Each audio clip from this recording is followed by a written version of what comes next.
Go ahead, Micah. Welcome.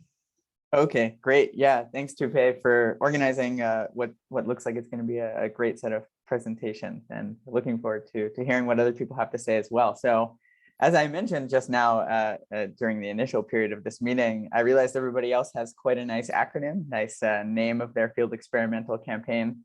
We chose this name for this particular talk to be similar to the recent preprint. So that's why we picked such a long name for this talk. So it has the same similarity as this preprint, which is accessible here, but I added this additional line to highlight that these are results from a multi-year field experiment that we've been performing in India in partnership with Siemens Gamesa Renewable Energy and also Renew Power, which is an Indian wind energy developer, among other renewable energy projects. So as mentioned, I'm an assistant professor at MIT in the Department of Civil and Environmental Engineering, and yeah, looking forward to discussing our work today and for the discussion that comes after.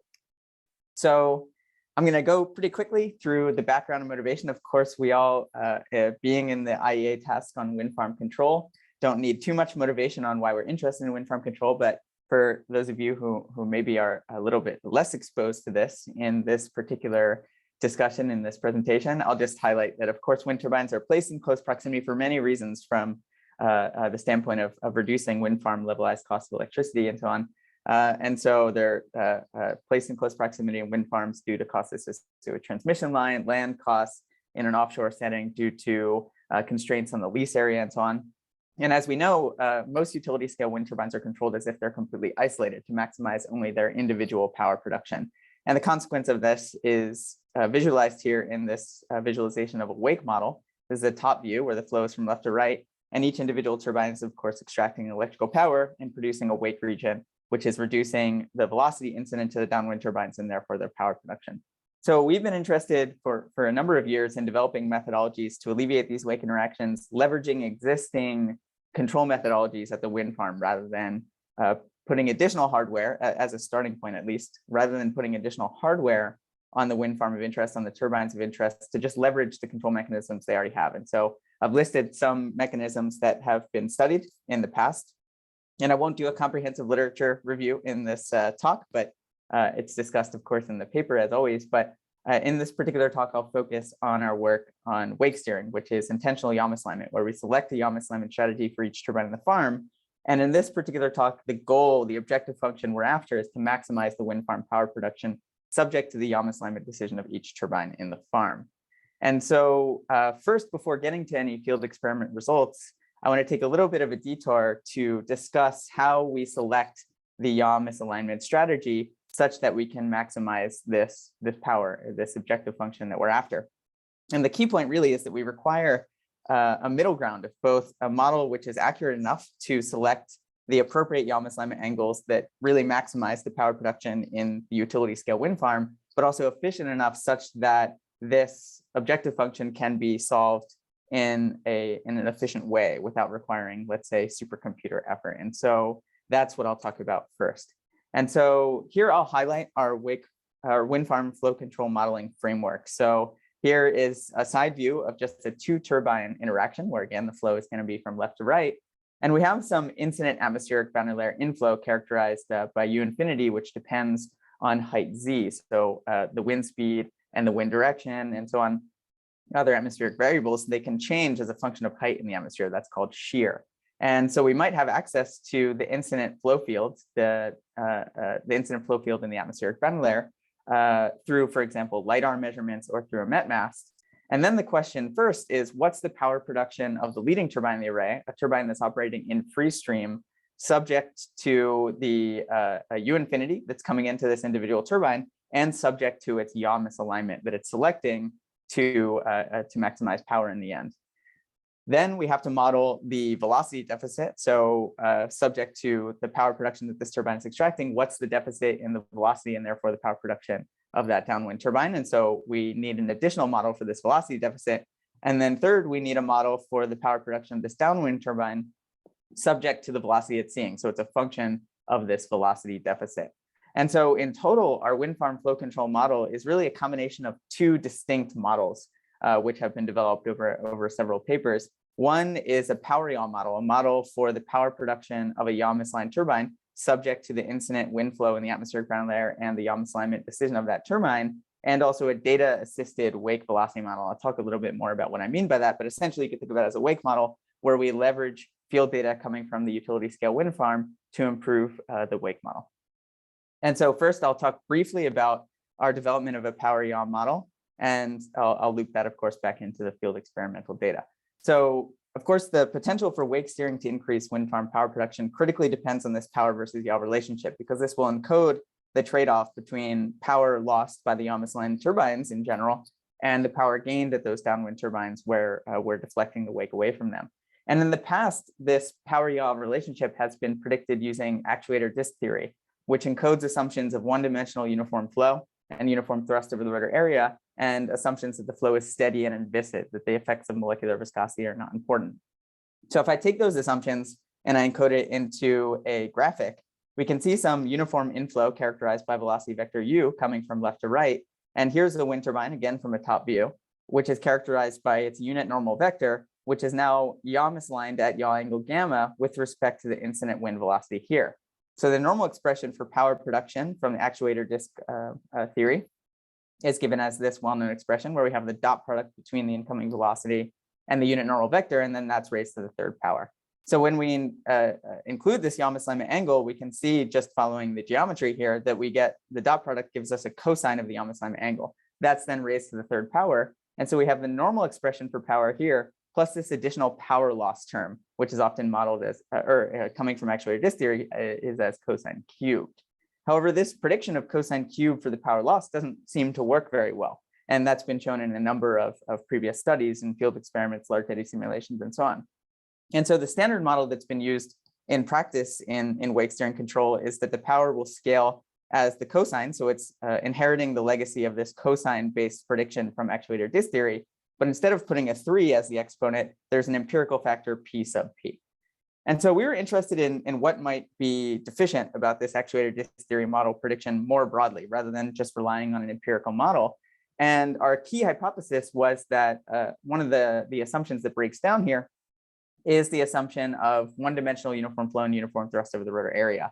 And in particular, in the atmospheric boundary layer, we might exhibit many different wind velocity profiles, both in wind speed and wind direction, that exist over the rotor area. So we can have power law type profiles, which exist in convective daytime atmospheric boundary layer conditions during the day, and Ekman type profiles.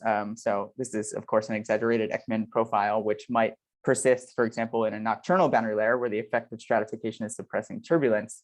And we have, you can see a substantial subgeostrophic or low level jet. And in this particular case, I've of course made the clever choice of highlighting that they could have the same hub height wind speed, but the wind shear over the rotor area could be quite different, both in the wind speed and the wind direction. And so this was our assumption that this was the problematic assumption. And our goal at the outset of this project was to develop first a power yaw model from first principles, which accounts for these spatial wind variations that we have in the atmospheric boundary layer. So I'm going to take these known general wind profiles that we see in the atmospheric boundary layer and highlight some of the effects they may have. I should note that, of course, the wind profiles in the atmospheric boundary layer are constantly changing. And so this is just to highlight some of the main effects, but it will change in time. And so this is a front view of a wind turbine. It's quite a busy image. Let me walk through it step by step. So we have this front view of a wind turbine. It rotates clockwise, of course, normally for utility scale wind turbines. We have the rotor area characterized by the radial position and the azimuthal position, r and theta, and the wind turbine radius here given by r. And so what I've overlaid in this front view is the lateral wind speed, v, or lateral wind velocity, I should say, v normalized by u, where u is in the x direction, so coming into the turbine, and v is in this y direction in this particular image. And here I've drawn a yaw aligned turbine. And since we have variations in wind direction in the atmospheric boundary layer, because we're yaw aligned at the wind turbine hub height in standard operation, that necessarily means, given this particular wind profile for the change in the wind direction as a function of height, that we're misaligned everywhere else in the rotor area. And this is the standard wind direction variation that we have. It's not what we have universally, but this is the wind direction variation that's veering, which is coming from Coriolis forces in the atmospheric boundary layer. And so this is Ekman turning, where the wind turns clockwise with increasing Z height in the atmospheric ground layer. And so below the turbine hub height, we have a positive lateral velocity, and above the wind turbine hub height, we have a negative lateral velocity. So what happens now when we yaw misalign a turbine? So we normally define yaw misalignment with respect to the hub height wind direction. So here, that's what I'm showing in a top view. We have this wind turbine. It's yaw misaligned with respect to the hub height wind direction. And we characterize that with this equation here, where this is the turbine orientation beta, and alpha is the wind direction at hub height. So now if we superimpose this yaw misalignment with the wind direction variation over the rotor area, then we get that below the hub height, we're actually more locally aligned with respect to the infinite flow. And above the hub height, because the wind direction is changing, we're actually more locally misaligned above hub height. And so we really need to account for the fact that the local yaw misalignment actually changes over the rotor area. And that's depending on this alpha, which is the wind direction changing over the rotor area, and beta, which is just the turbine orientation itself. And so we took this understanding from a physical perspective and encoded this into a first principles model. So we used blade element theory, where now the key changes to blade element theory are that we have a yaw misalignment, which is changing over the rotor area, and also an incident wind speed, both wind speed and wind direction, of course, which is changing over the rotor area. So I won't go through the details. It's highlighted in this JRSE paper here, but we account for that in the aerodynamic calculations on the wind turbine blades at each position in the R theta plane. We calculate the incremental torque here, and then the incremental contributions of the power everywhere in the rotor area, depending on the blade angular velocity. And I'll come back to the blade angular velocity later in the field experiments as well. And so then we can directly predict using this model what this power ratio is, what this empirical quantity that we're after, which is the how much power is lost or gained in a theoretical sense from a yaw misalignment decision. So it's just the power production of a yaw misaligned turbine divided by the power production of a yaw aligned turbine. And so in the numerator, we just take the area integral of this dp term, omega, the blade angular velocity comes out because it's a constant. And so we just have the area integral of the torque, which does depend, of course, on angular velocity as well for the yaw misaligned turbine in the numerator, and the denominator for the yaw aligned turbine. Okay, so now coming to the first field experiment. So this was the first thing we were interested in testing at a utility scale wind farm. So this is a wind turbine with a hub height around 100 meters, and the diameter is greater than 100 meters. And this is a top view of the wind farm, where I've normalized the coordinates by the wind turbine rotor diameter. And so in this setting, we intentionally yaw misaligned turbine A1 with a fixed sequence of yaw misalignment angles from -25 degrees to +25 degrees. And then we have this adjacent turbine A2 to normalize the power production and directly have this empirical power ratio quantity, and then the LiDAR to measure the wind speed and the wind direction over the rotor area and multiple heights Z in the atmospheric ground layer. And so this is a subset of the data. So this is just a half a day about of the data that we collected, but we actually performed this experiment, this sequence, for several months at this wind farm.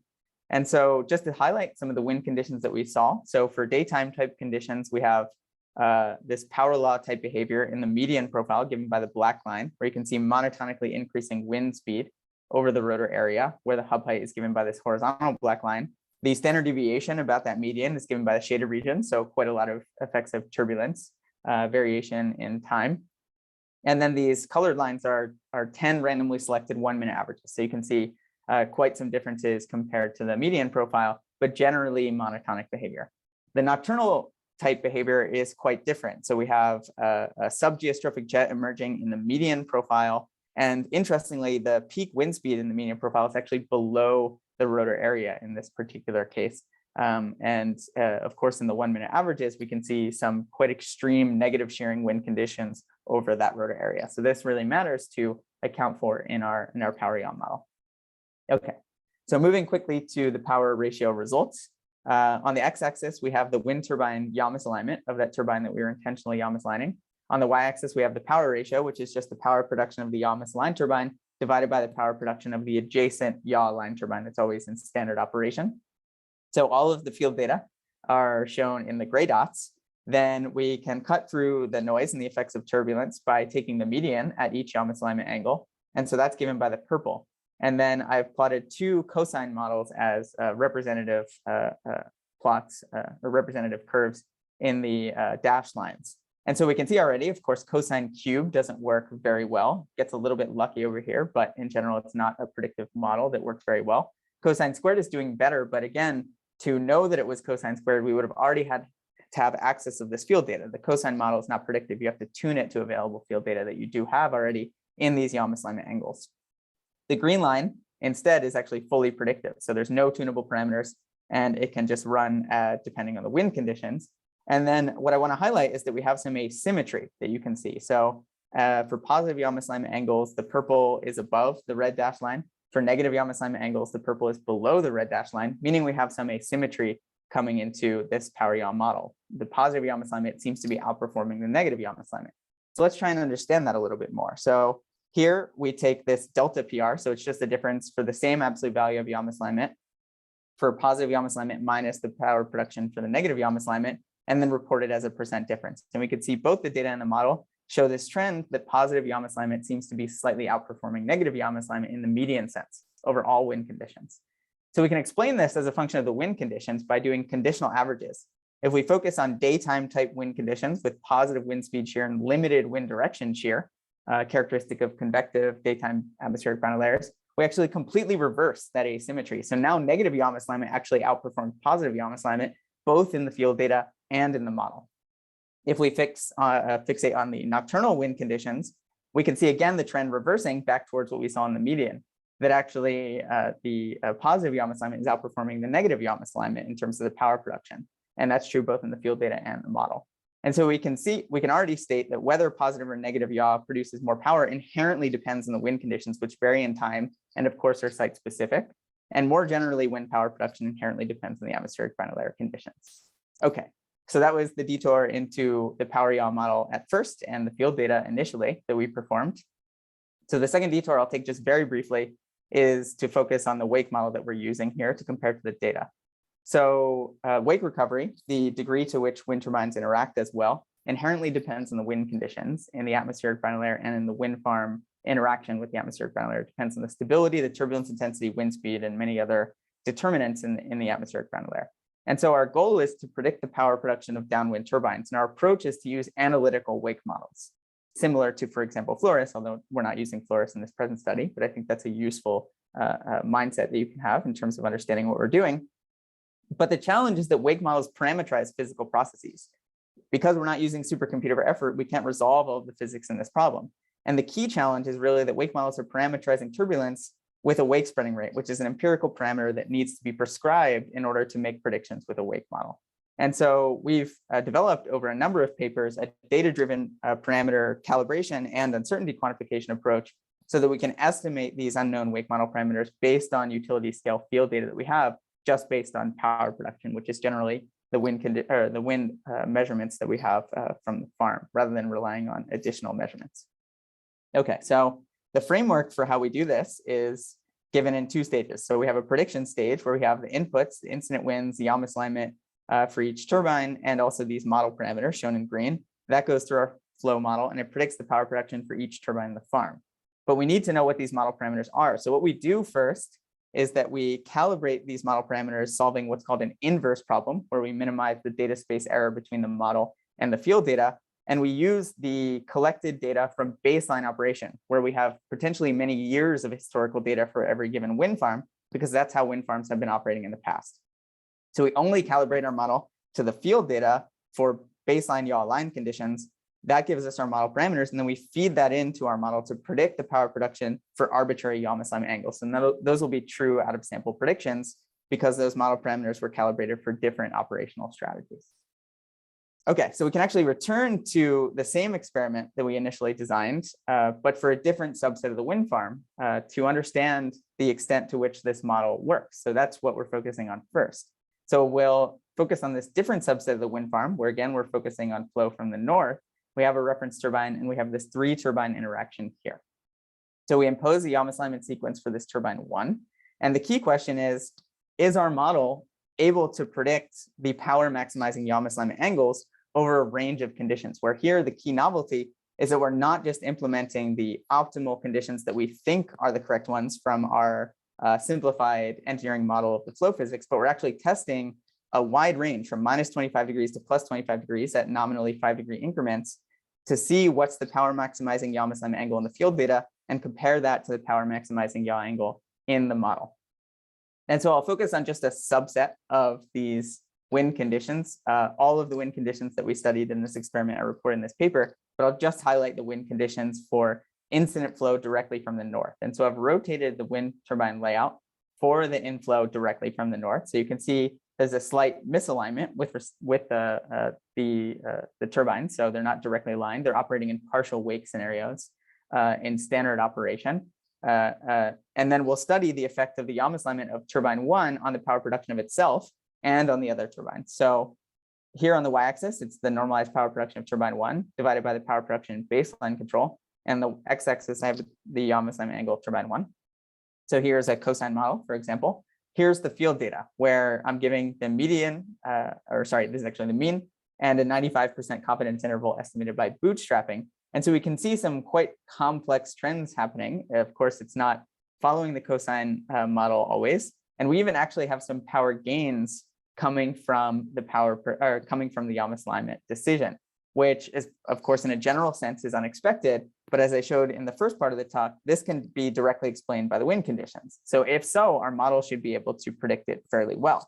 So when we add our model, we see that it does better than the cosine model, but there's still a discrepancy happening at these large positive yaw angles. It turns out that this is a function of our model of the control system. So if instead of predicting the angular velocity of the wind turbines, I impose what we measured as the angular velocity, we can see that our model is actually doing much better. We still have a little bit of discrepancy here, of course, related to the assumptions baked into an optimization-oriented model, but we can see that actually our model is able to as well predict that there's a power gain even at yaw angles of 20 degrees.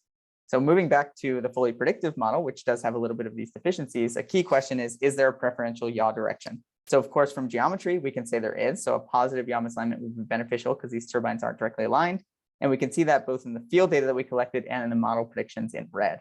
And of course, that can be understood from the geometry. So we have a yaw misalignment here. It's deflecting the wakes away from those downwind turbines.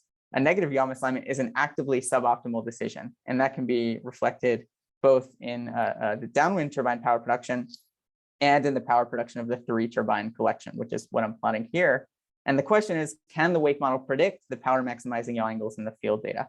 And so sweeping over this wide range of wind conditions, the power maximizing yaw angle in the field, or sorry, in the model is given by this vertical line, this gold vertical line. And we can see that it's very close to the power maximizing yaw angle in the field data. And all of the wind conditions are reported in this paper, but we found that for most wind conditions, our our collective flow control model is able to predict the power maximizing yaw angle within 5 degrees, which is quite a good success, I would say. But of course, there's still more to do. We can see there's deficiencies in the prediction, so there's more to do to improve these types of flow control models. To what extent can we increase power production? We can increase it 28% in this particular case, highlighting only very specific wind conditions. So just wrapping up with 1 minute so I can leave 5 minutes for questions. Again, more details in the paper, going through it quickly here.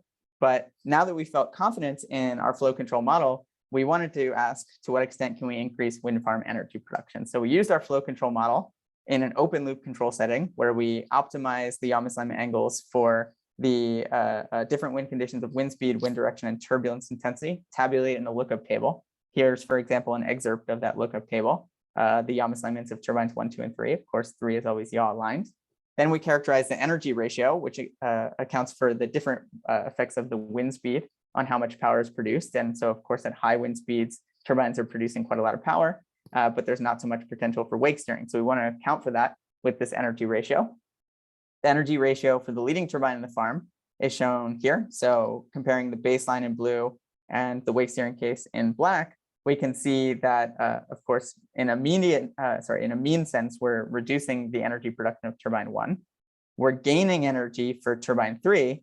And if we plot the percent gain in energy for each wind direction for the 3 turbine pair, given our open loop strategy for the wind speeds of interest, so this is zooming in on the winds, region 2 wind speeds, we can see that for times when we're commanding quite high yaw misalignment angles, we have a quite high energy gain. So the question is, how does this translate to the integrated energy over all of the wind conditions of interest? So focusing on just the wind conditions where we're actually performing wake steering, which are these wind conditions, and the wind speeds of interest in region 2, we have a 3% energy gain. But the overall energy gain in this wind speed sector for all the wind speeds drops, of course, because we're not performing wake steering at the high wind speeds. And so that goes to 1.2, where the plus or minus is given by 95% confidence interval estimated by bootstrapping. And the details, again, are in the preprint. And then the question is, how are we affecting the total wind farm energy production? So we're only performing wake steering in this small subset in this particular experiment. But the question is, how does this translate to the energy production for the full wind farm over the wind conditions that we measured during our multi-month experiment? And so if we consider all the winds, or sorry, just the region 2 wind speeds over all of the wind directions, we have an energy gain of 1.1%. So this is the energy gain that we have just in this particular wind direction sector. But then how does it affect the total energy production considering all the wind conditions that are seen? And then an overall energy gain for all wind speeds and all wind directions of plus 0.4% in this particular study. So I want to leave time for questions, so I'll go through that. I'll just again acknowledge Siemens Gamesa and Renew Power for a fantastic partnership on this work, and I will quickly take questions. Hopefully we don't cut too much into the next speaker's time. Thank you for your attention. Thank you so much, Michael. Very interesting. Any questions from the audience? I see, Robert, is that your hand? Yes, I was clapping. I thought, So I didn't have a question. All right. Well, in fact, I do have a question, and that's something I've been curious about in the way that we present the numbers and the overall analysis. So for the energy gains, I think it's very nice that we started generalizing things for the overall energy production, also including sort of not controlled sectors. But I'm also curious because your layouts that we see on the upper left here is already quite sparse. So you know, the more the wake losses, the more the potential for reducing it, right? So in that sense, have you calculated what was the overall wake losses grossly over the year? Yeah, it's a good question. So yeah, I've seen some of this quantification as well. And I think it's, you know, there's many different ways to quantify impacts. And I think the method that you're talking about where you quantify, I think this is done also by the NREL groups. I'm not sure if the other projects in Europe have done it as well, where you quantify how much of the wake losses have you recovered with your method is also a good approach. I didn't do that in this particular study, but it's a good idea to do. So in terms of baselining and comparing different control strategies in different papers, I think it's very important. And of course, as you said, the particular energy gains that we're reporting here are particular to the wind conditions observed during the experiment and particular to the layout of the farm. And I think that's a very important point for us as a community to highlight as well. And so the extent to which we're able to predict how much wake steering or some other control strategy can be beneficial depends on the reliability of our predictions of our models. And so I would say the focus primarily of this study has been assessing the models, seeing to what extent we can increase energy production. But as you could see from the layout of the talk, the energy production was really only the focus of slide 16. So yeah, the main focus was in developing these models and comparing them to the field data. But it's a nice extra benefit to show that we can increase using an open loop strategy. Oh, for sure, and more data assistant models coming in, right? Exactly. Yeah. There's a big potential in that too. Yeah. I see, Walter, your hand is up. Please go ahead. Walter? I think you're still muted if you're talking. Yeah, there you go. We cannot hear you. Still can't hear you, unfortunately. Yeah. Just a second. Can you hear me now? We have you Yes. now. Okay. I had, well, mainly one question, sort of in your picture of the wakes, sort of you show the area where the wake, sort of the main wake is, and how This it one, proceeds perhaps. into this one.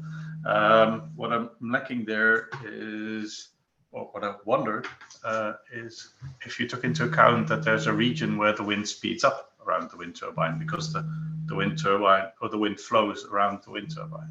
Mm-hmm. That's a great question. That's not modeled here. Yeah. So again, as highlighted, this is a optimization-oriented model. So not all the physics is captured. And I think that could potentially be a mechanism for why we're under predicting the performance of the downwind turbine. You can see that our model is actually under predicting the potential for wake steering to gain the power production of turbines. So that effect is not directly modeled in this. Great question. Yeah. I should highlight as well that this is to be computationally efficient. This is a two-dimensional model, so it doesn't incorporate, for example, curled wake effects and so on. So there's a lot of room to continue to improve these models. Thanks. Great. Okay. Any other questions? If not, happy to also talk by email as well. So yeah, I'll post my email in the chat. So thanks so much for everyone's time. Thank you so much, Michael. Then we can go to Thomas, to you, for SMARTEOLE presentation. Is that still okay for recording? Yeah, that's fine.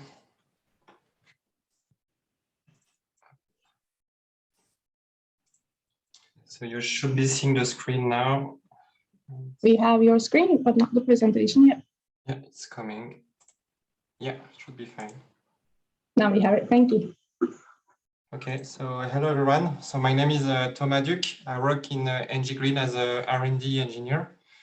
And I've been supervising over the past 5 years the SMARTEOLE project, which was a project we had in France dedicated to wind farm control. So today I'm going to give you an overview of all the field test results we obtained during this project.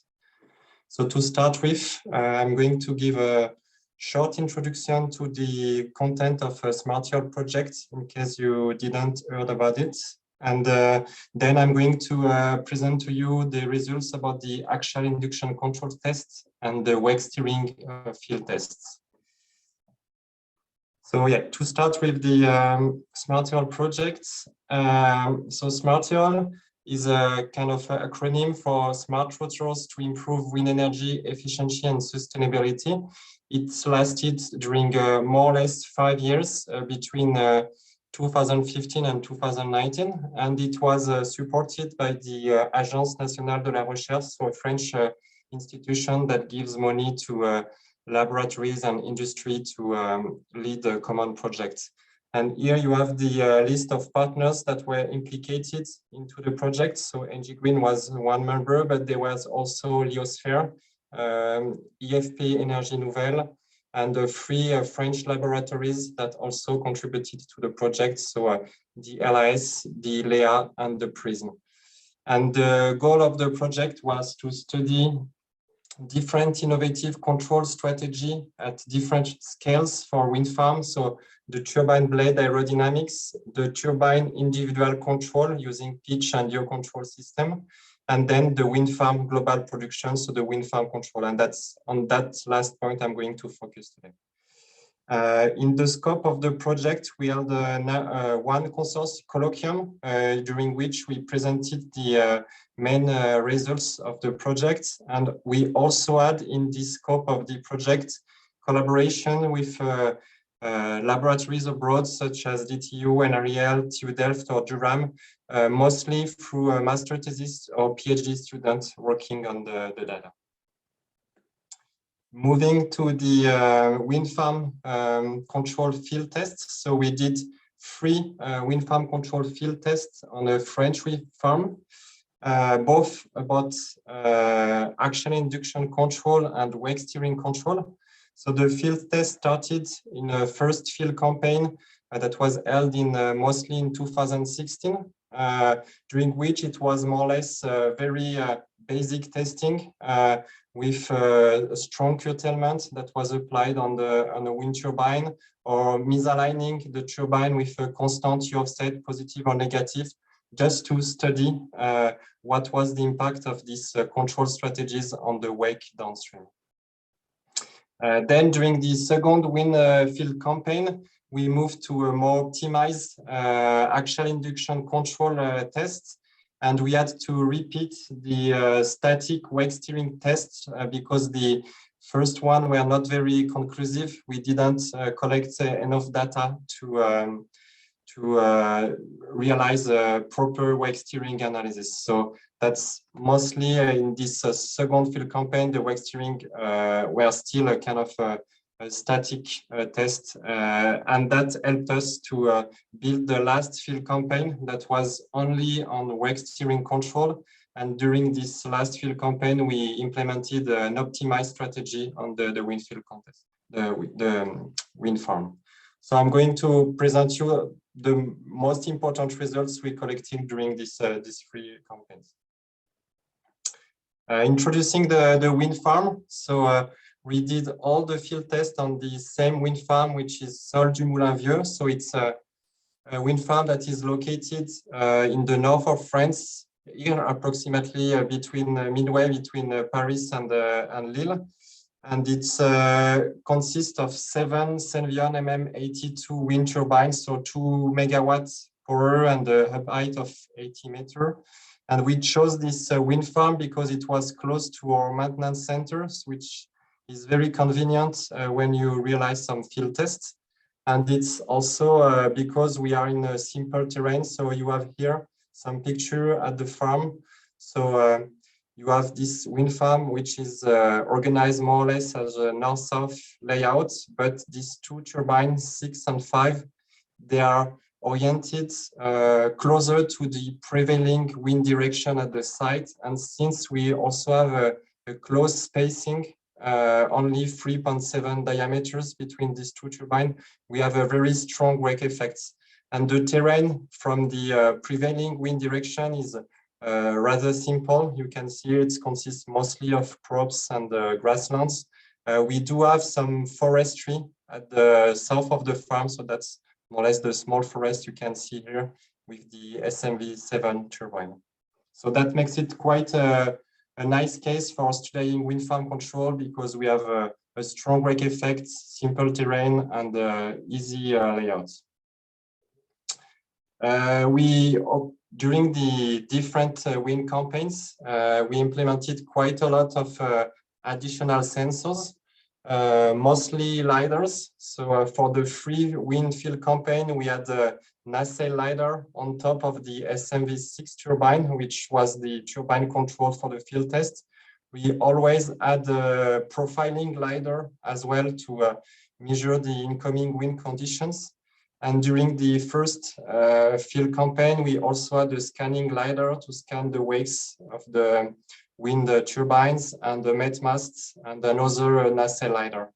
And during the second field campaign, we also installed strain gauges in SMV6 and SMV5 to measure the loading on the blades of the turbines. Unfortunately, they weren't working that well in the third field campaign, so we couldn't use them at that time. So moving to the actual induction control tests. So starting with the first field campaign that lasted 5 months between December 2015 and April 2016. So the goal of this first campaign was to curtail the SMV6 turbine up to 400 kilowatts. So basically it's 20% of the turbine nominal power in 2 steps, so that are represented here and compared to the guaranteed power curve of the turbine. And the problems with that campaign is that it was our first field campaign, and we weren't very experienced with realizing field campaign. And at that time, we had to curtail the power curve manually. So there was an operator that to activate and deactivate the curtailment when we were thinking the wind conditions were right.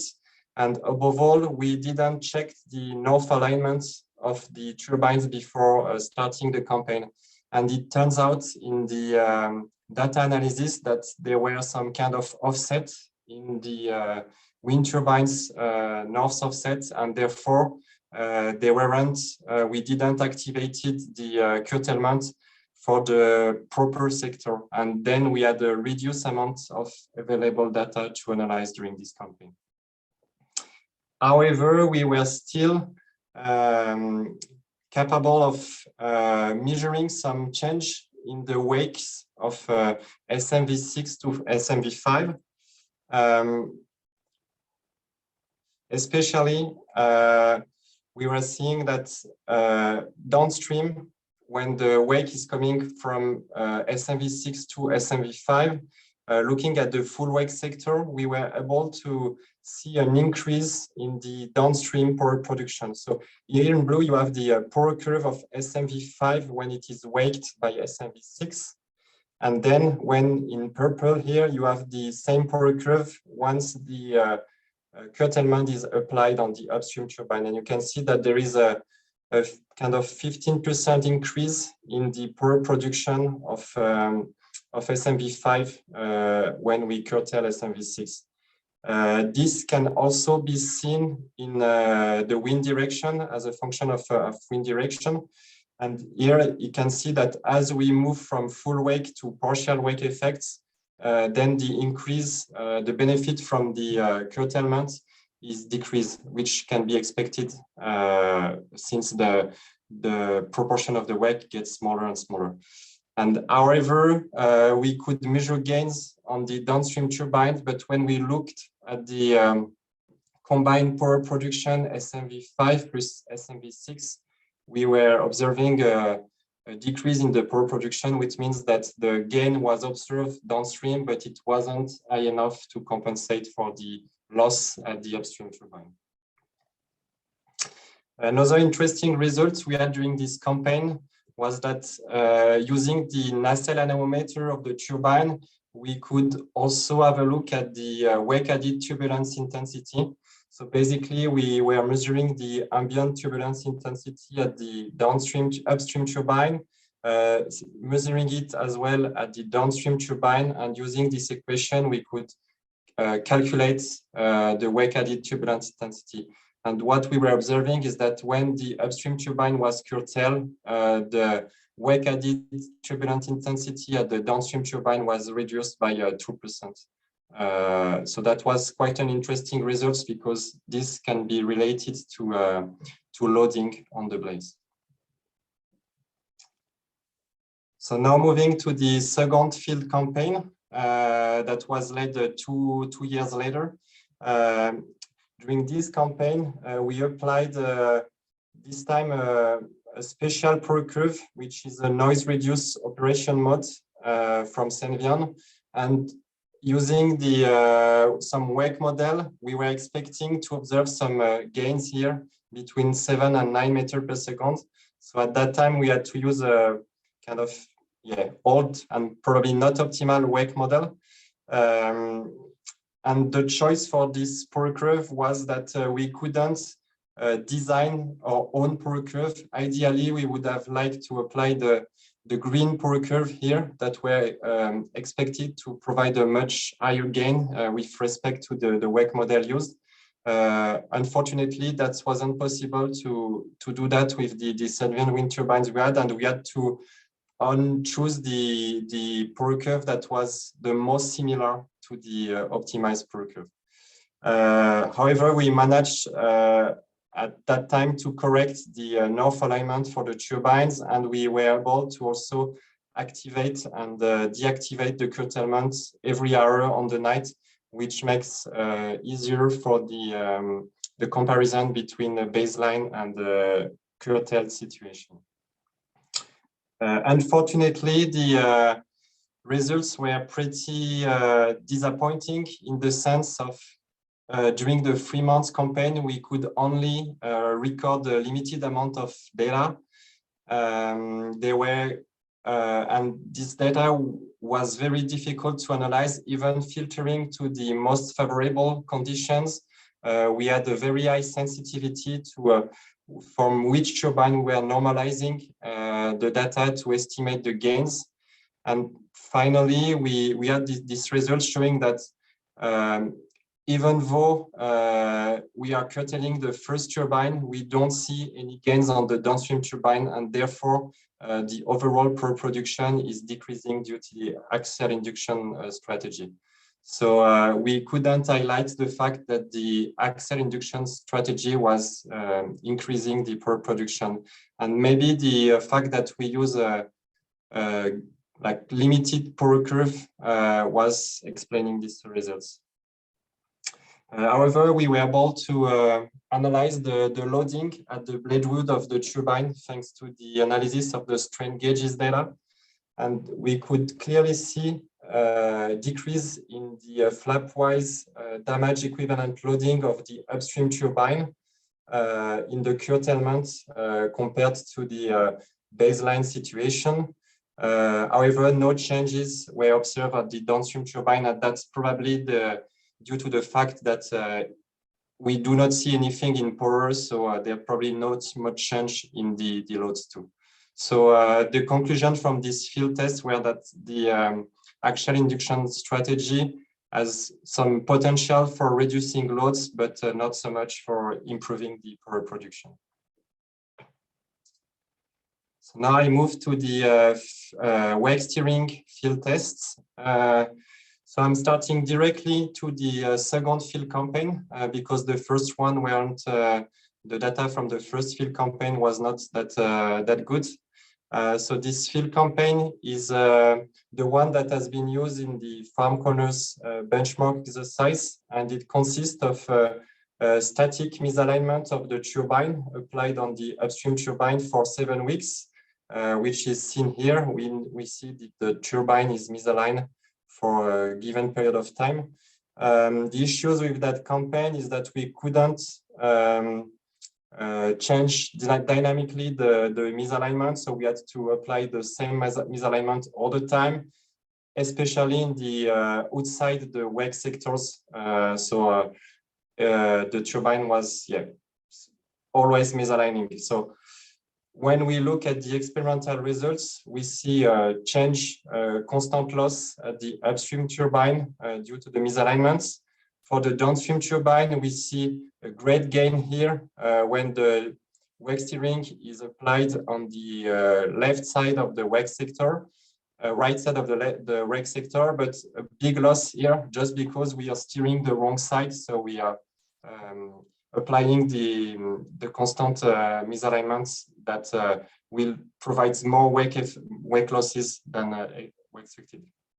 But the good news with this field campaign were that when we combined the SMV6 and SMV5 power, we were able to measure gain in energy in the sector where the wake steering was applied the right way. So that really pushes us to develop a more complete wake steering strategy. Also, another good news that was obtained by analyzing the loading of the blades in this wake steering campaign is that at the upstream turbine, we were observing a reduction in the damage equivalent load due to the thanks to the yaw misalignments. This didn't change in the downstream turbine. We didn't observe any major changes in the fatigue loads at the downstream turbine. So basically, we could conclude that there were no increase in turbine loads, but we were seeing an increase in the power for a given sector. So that was quite promising for the wake steering campaign. So with the help of the NREL, we developed a third field campaign with a proper wake steering strategy. So you have here the diagram of the wake steering controller that was implemented for the campaign. So using basically we were tweaking the wind vane signal so that the turbine would be misaligned optimally based on an offset lookup table that was developed thanks to the previous campaign using the data from the Ferris model calibrated using the previous campaign. And you have here the visualization of the lookup table. So we were misaligning the turbine up to 20 degrees for full wake sectors and then linearly decreasing as a function of wind direction. And we were also decreasing the yaw misalignment as a function of wind speed in order to avoid the risk of extreme loads at high wind speeds. And from 14 meters per second, no misalignment was applied. And we also have an early toggle to activate and deactivate the wake steering controller every hour and mix the wind conditions. So here are the results from this campaign. So looking at the upstream turbine SMV6, as expected, we see a constant loss of power production due to the misalignment. Then at the downstream turbine, we can see here that there is a clear gain in reduction of wake losses at this turbine, and this translates into a 10% gain for the full wake sector. The also good news is that Floris is doing pretty well in predicting the gains at this turbine. And when we combine upstream and downstream, we have a overall gain in energy with a reduction of the wake losses of approximately 5.7%. And again, Floris is doing quite well in predicting the gains with respect to the experimental data. So in the end, we were very happy with that, showing that the wake steering controller was working well, and we were able to see a gain in power production. Some nice experimental results is that we could also analyze the experimental dependency of this gain, the wind speed dependence of this gain. And this might be kind of similar to what Michael presented previously. So we were analyzing the power loss cosine exponent as a function of wind speed and using the nacelle LiDAR on top of the turbine to estimate the ambient conditions. And what we could see is that this cosine exponent was very dependent on the wind speed. So we had a very high exponent and region 2 of the power curve, so between 4 and 8 meters per second. And then as we were getting closer to the rated condition, then the exponent was decreasing a lot, seeing that the turbine is losing less power than when it's misaligned. And when we reach rated above 12 meters per second, there is almost no loss of power. So that shows that there is a very high dependence of the upstream loss of power on the incoming wind speed. And then when we look at the energy gains, we can see that the wake steering gains are also very dependent on the wind speed. So at for low wind speed, we have high gains, but very large uncertainty.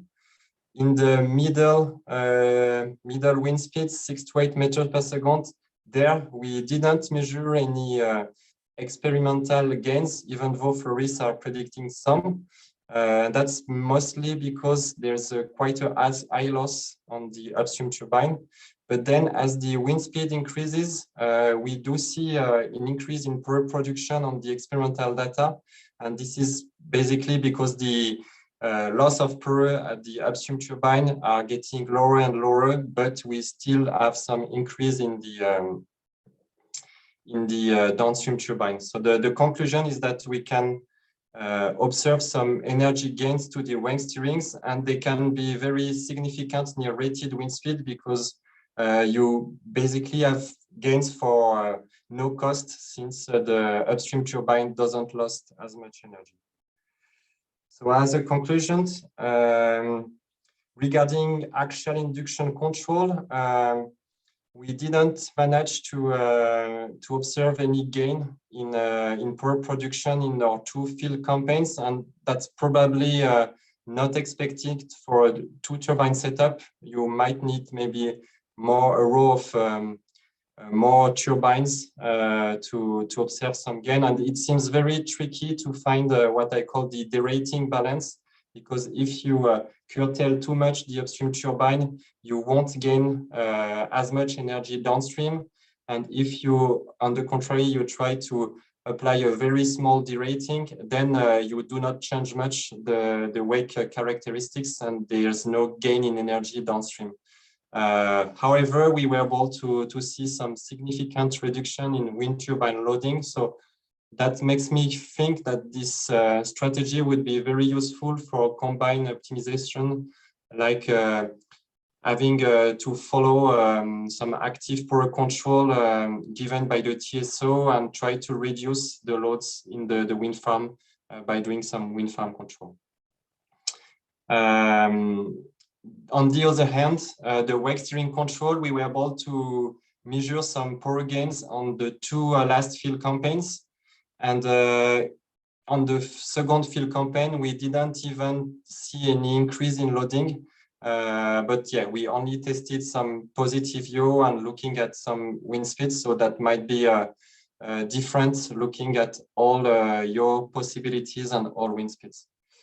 And what we also observed that we could measure some like great increase in gains at close to rated wind speed, but some work had also shown that extreme loads can be expected too at this wind speed. So there are like some kind of risk balance of risk benefits to take for those wind speeds.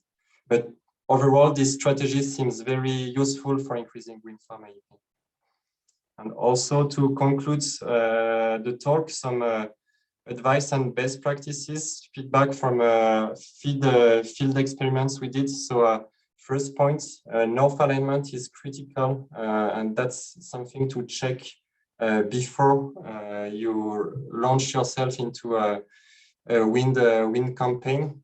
Second point, if you use only SCADA to assess wind conditions, you might get some erroneous data, and I would recommend to use at least an external sensor to improve the consistency of your data. And then regarding the turbine misalignment, there are like some issues with the turbine to measure the proper misalignment. Just a graph to illustrate that. In baseline situation, and if you represent the misalignment, which is seen by the turbine as a function of wind speed, you will see a graph like this showing that overall the turbine is misaligned, is not misaligned, and it's very close from zero. But then if you plot the same graph using a nacelle LiDAR to estimate the misalignment, you will see that there are much more deviations with the zero degree. That means that when you apply wake steering on this kind of turbine, you'll probably not achieve the exact angle you want to achieve if they are monitored just by the turbine itself. And yeah, last point, it's tricky to measure small gains. So it's really a good thing if you have a high resolution data, such as 1 minute data to assess your gains. So yeah, with that, I'm finished. And here there's the list of all the bibliography you would like to have for if you want to dig in more in the results I just briefly presented today.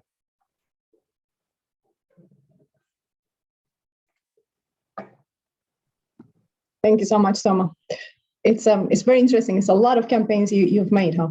Any questions from the audience? Stoyan, please go ahead. Yes, thank you.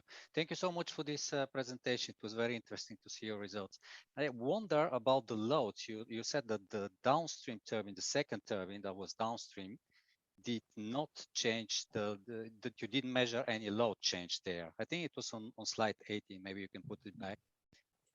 I wonder whether in this analysis you considered actually the complete wind direction sector there, or did you also focus on maybe only wind directions for which actually the misalignment was, beneficial? Yeah, so because the downstream can be operating part of the time in free stream and part of the time in full wake conditions, so it can kind of average down to seeing at the end no decrease or no increase in loading. But maybe when you only consider the good wind directions, let's say, it could be that the loads are then dropping. Yeah, so this analysis was pretty tricky. It was like all this loading analysis was realized by the master thesis student. and we had some difficulties to really analyze this this data. We had to make some choice and also normalize the data. Maybe it wasn't really done the proper way. So there could also be some issues with the data pre-processing. But yeah, I remember for this downstream turbine, we had to filter on a given sector that was fixed between the yaw control and the baseline situation, and therefore that there might be some issues with partial wake sectors. Yeah, you probably would have to look at this reference here if you want to dig in more on how it was observed. I do not remember well how we did this particular wake steering analysis.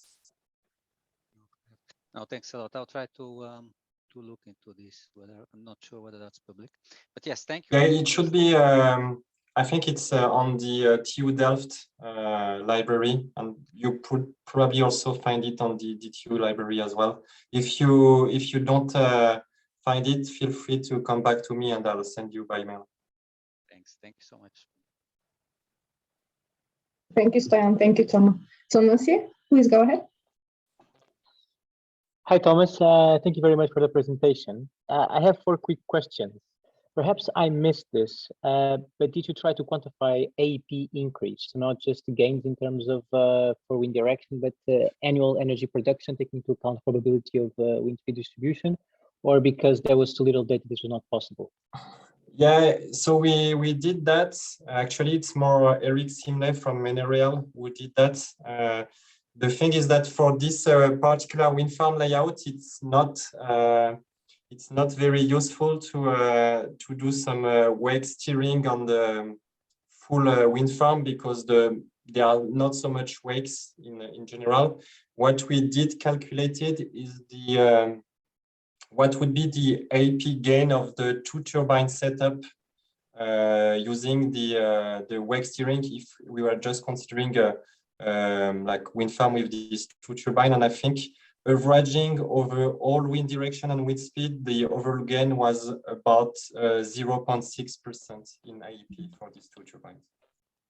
And was that aligned with the expectations from Floris? I don't remember. I don't even think if we calculated that from Floris. Okay. And also another curiosity. So I imagine you use Floris 2.0. Yeah. Not the newest version. And do you think there would be more accurate results if you use the newest version or a different model, or you were satisfied with the performance of this wake model? For this wind farm, the 2.0 Floris, I think it was the Ghost Curl hybrid model at the time. But then I do not know well enough the new version of Floris to say whether the new one would work better. I assume it should, but probably you should ask this question directly to the NREL. Yeah, okay, thank you. And just another thing. So I'm also a bit curious in terms of the bin sizes that you used. Because I saw in one plot that you saw a 10 degrees bin, but on the other plots I couldn't really figure out the sizes of the bins. So do you still remember more or less the size of the bins? Were they variable, were they constant, and how much were they on average? Yeah, so for this last campaign, I think we were using 2 degrees bin, but with some kind of recovery plus minus 2 degrees on each bin. It's described on the Eric's paper, this one là. So you could have a look directly at that for the data treatment. And for the previous campaign, we basically adapted the bin size with respect of the quantity of available data we had. For some of the campaign, we didn't have much data, so we were kind of forced to use larger bins. That might also depend on the field tests. Okay.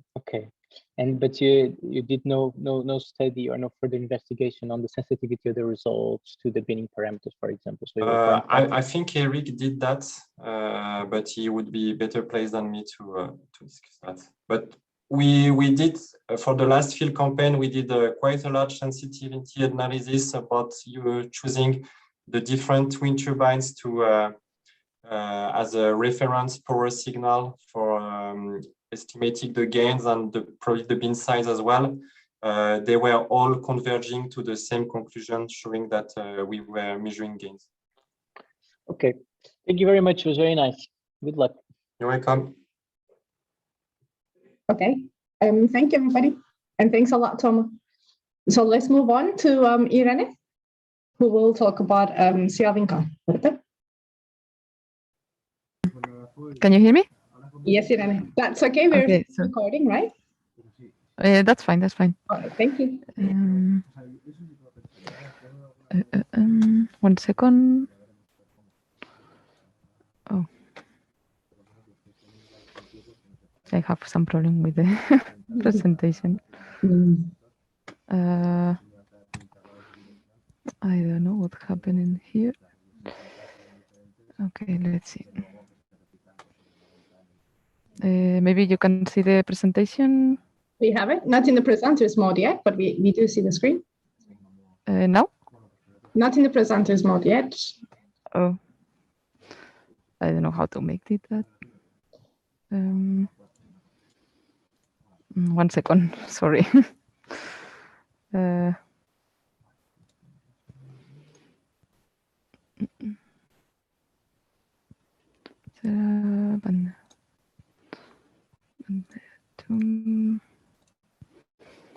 Now, let's see. Now, is it okay? Yes, now it looks good. Okay, okay. So thanks for the invitation to present today CL-Windcon. I'm Irene Eguinoa, working in CENER in the Wind Energy Department as Head of Control Engineering. Probably most of you have already heard about the European CL-Windcon project on closed-loop wind farm control. But I'm going to try to make some high-level presentation on the different aspects that the project was covering, because there were many points that were covered in that project. And you can be autonomous to look into the resources, the available resources, since all the technical deliverables are public. So this is just some hints so that you can dig deeper if you are interested in the results. So CL-Windcon was a Horizon 2020 project that started in 2016 with a duration of 3 years and a funding of nearly 5 million euros, and with a good bunch of partners. I have to acknowledge all of them. Some of them are already in the audience in the call. And yeah, we had a good representation of the industrial value chain with OEM, with Enel, Rumble, DNV, and also DEVI, and a good representation as well of research centers and European universities. The project was coordinated by CENER. Mikkeli was my colleague, was responsible for coordinator, and I was supporting as project manager. So the approach, probably many of the things that were covered in CL-Windcon are already have been advanced in the state of art right now, because it's nearly 3 years that it finished. But at that moment was a novel project in the sense that was considering a holistic approach in treating the wind farm as a whole, making a comprehensive optimization problem, trying to get as much as information as we could from the wind farm operation, and also trying to bridge the gap between very simple models, engineering models, and CFD tools that we were finding that for control design, something in between was needed. So the approach was considered to be addressing multi-fidelity modeling approach, not just one type of model, but trying to cover the whole chain of modeling, and establishing common cases and scenarios for developing both the models. There was some model development and also controls, and making some comparison and validation as well. The technical general overview, well, here I represented the 4 technical work packages. First one was devoted to the control-oriented model development, and there some reference wind farm, wind turbine, and scenarios were defined. Also, some farm models were developed and extended, some prep and post-processing tools, and some classification of the utility and how to make better use of those multi-fidelity models. In the second work package, sorry, it was devoted to the development of control strategies, both closed loop and open loop, with main actuation methods on induction and wake redirection control. Also, some supporting wind farm control technologies were developed, and some integration of all of them was also provided. The demonstration of the prototypes and the validation was performed with under 3 pillars by simulation, with different simulation models, by wind tunnel testing with very extensive campaigns in Polymis wind tunnel, and also by full-scale testing in Enel's Sedini wind farm in Italy. And finally, with all those aspects, feasibility analysis was performed for both wind turbine and farm level.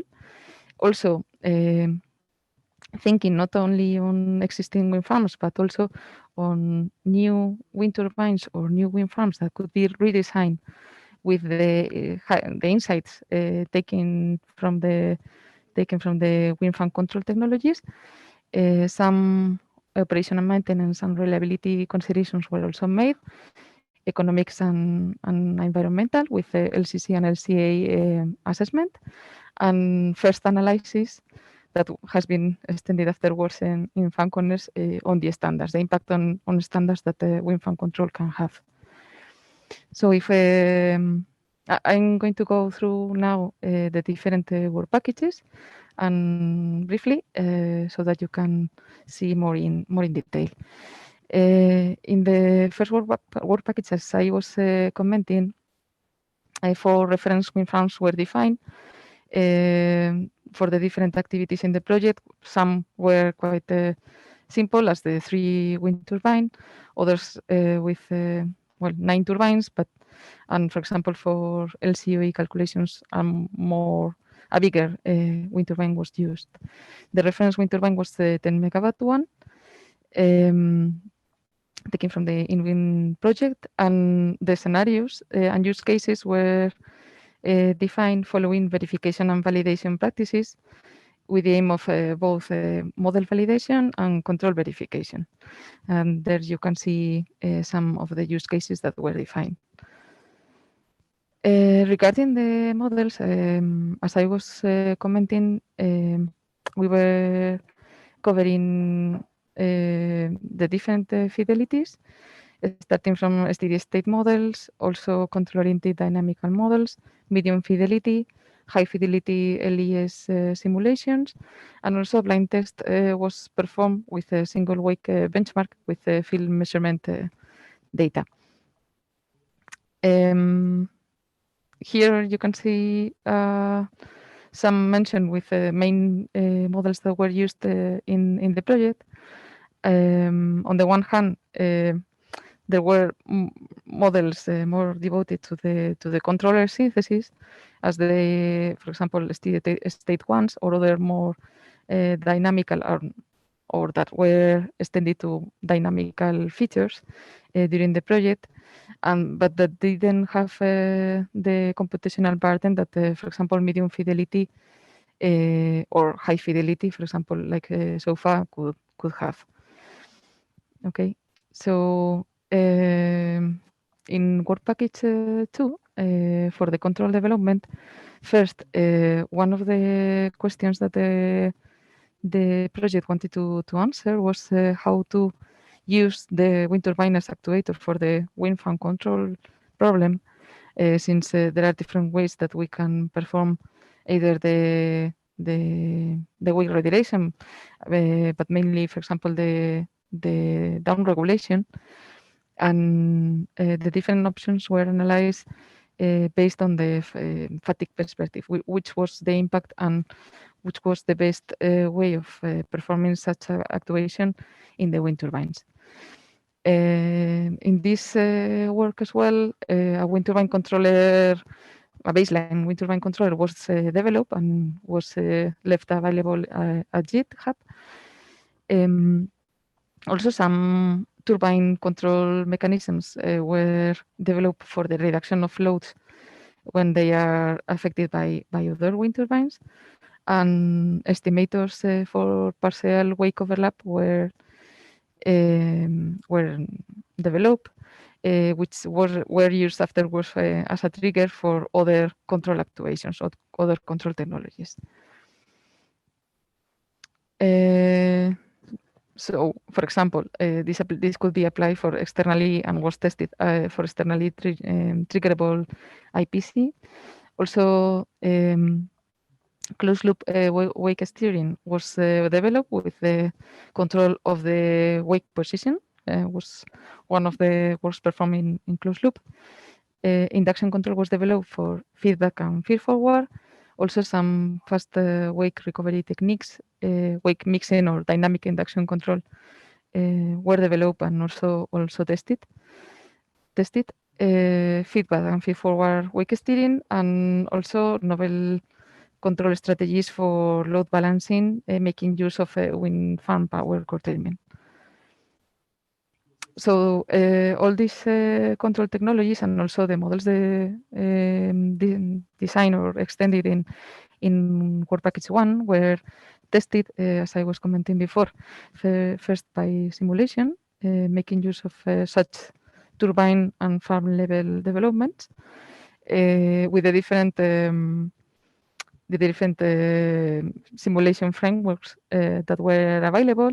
And to be mentioned, one of the main efforts was on SOFA, a set of SOFA simulations, high fidelity ones, making use of OpenFAM and OpenFast, which partially has been applied. This database has been applied to the FarmConners benchmark that probably Tuhfe will tell afterwards. The whole database is quite extensive with combinations of wind speeds, turbulence intensity, roughness length, and also the operation in the turbines, Joe Mills alignments, the ratings, and taking into account different scenarios like single wind turbine, the 3 wind turbine scenario, and the 9 wind turbine. And the available outputs that are in this open dataset is both flow slice and also turbine measurements of the turbine responses. On the wind tunnel testing, there was a quite extensive work in the wind tunnel facility of Politecnico di Milano, was quite novel in the sense that dynamic variations on the wind direction that were made by making use of the rotating turntable of that was installed in the wind tunnel. In this sense, for the wind farms, the 2 types of scale wind turbine models provided by TUM were used, which were provided with different and quite realistic measurements variables or measurements for loads and for the turbine operation. So it provided a good opportunity to make use of such measurements for characterization and validation. The testing strategy was executed during 45 days, where both were demonstrated the validation of the models, the multi-fidelity models, but also making characterization experimentally of the single and multiple wake situations. Also some mapping of the power. You can see, for example, here in the figure, the power of the FAM, the tested scale wind FAM, and how this power was changing with the misalignment of the wind direction, and also the yaw misalignments, the yaw angles that were introduced in the upstream wind turbines. And finally, some control technologies were tested, both the triggerable IPC for load reduction when we are in partial wake and detecting that we are in partial wake, open loop wake deflection wind farm controllers as lookup tables, and wake mixing strategies. And from this experience, it was demonstrated that the wind tunnel testing may have a great benefit in the validation and development of wind farm technologies. And finally, for the field testing, full-scale testing was performed at the Enel Green Power's Sedini wind farm in Italy, which is a wind farm of 43 GE 1.5 megawatt wind turbines. And 3 main experiments were provided on subsets of 1 to 8 turbines. First, yaw misalignment design of experiment for characterization, then open loop induction control test, and open loop wake steering test. And some of the challenges that were found in these experiments were the two hub heights that were in the wind turbines. The terrain was not complex, but wasn't trivial either. And also the low wind speeds and high turbulence intensity in the wind farm. For the field testing, the data is not openly available, but you can find some nice publications, and you have the reference there on the work performed after the experiment. Regarding the yaw misalignment design of experiment, the goal was to characterize the performance, the load, and the wake of the turbine operating with yaw misalignments going from -20 to +20 degrees.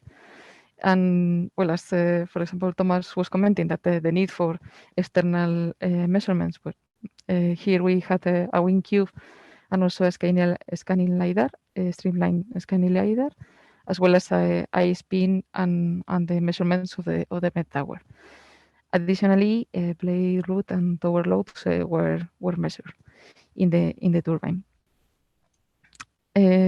Second, the open loop induction control test was performed to demonstrate this technology on a group of 7 turbines. Lookup tables were applied with optimized set points for each turbine as a function of wind speed, wind direction, and turbulence intensity. And most of the upstream turbine were unchanged. Were taken as a reference, and in order to make the assessment of the benefit, toggle between baseline and optimized mode was performed every 35 minutes.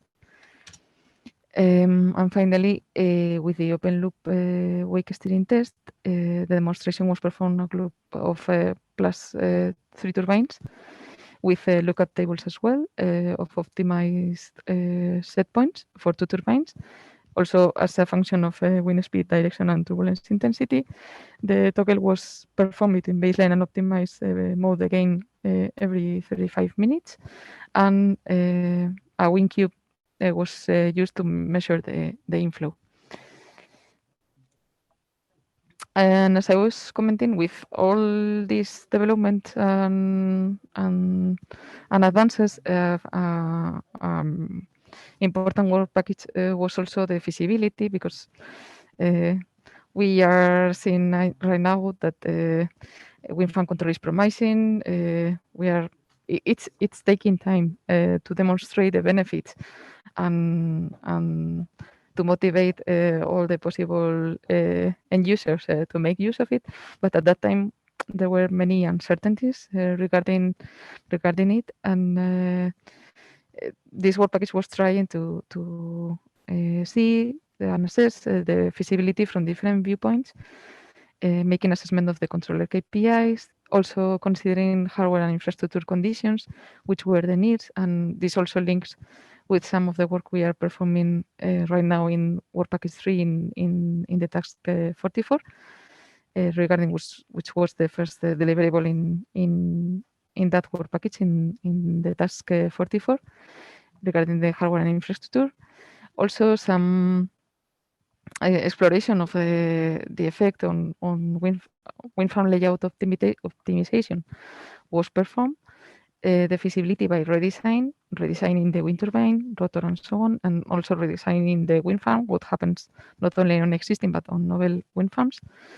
Also, a quite interesting work was performed on operation and maintenance cost modeling, and a thorough analysis was performed regarding the life cycle cost and life cycle assessment to make some analysis of the cost benefit that the technology could provide. And finally, the review on standards and guidelines that it has been extended afterwards in FarmConners project. So to summarize main results and achievements, this was one of the first wind farm control projects fully devoted to wind farm control. There had been other previous ones, but only with parts directly related to wind farm control. But here, the idea was to cover the whole value chain, from modeling to control development, testing, business and environmental aspects, and finally certification. And it served to demonstrate or to give more proofs to demonstrate the feasibility of these technologies. And well, we think that the credibility of the technology increased with the results. There was a demonstration of promising and potential of wake steering, bio and dynamic induction control for energy capture maximization, and also of the induction control for load reduction. Increased reliability for the control-oriented tools was achieved, and also as supporting technologies, the development of state observers and estimators was also obtained. As well, and the wind tunnel testing was proved to be of great potential for the development of these technologies, and the first seed for the analysis of impacts on standards was provided.